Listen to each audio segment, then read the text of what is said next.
মর্জিনা তোমার সঙ্গে ছিল, সেই মুহূর্তে আমার কাকা তোমার গায়ে ঢিল মেরেছে, এ কি সত্য? সত্য। কোথায় কোথায় মর্জিনা দাসী? আমাকে দেখেছেন ভাইজান? হ্যাঁ মর্জিনা, সত্যি করে বলো, গুনু আমার কাছে যা বলেছে তা কি সম্পূর্ণ সত্যি? হ্যাঁ ভাইজান, সবই সত্যি। না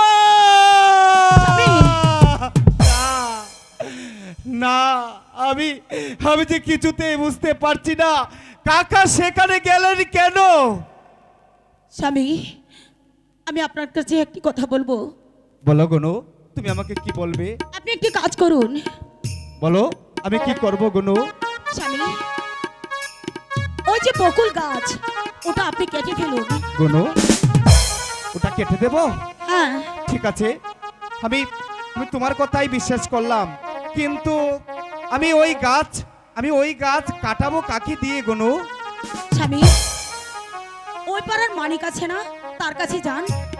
হ্যাঁ, তুমি ভালোই বলেছো, ওই মানিককে দিয়েই ওই বকুল গাছটা কাটতে হবে।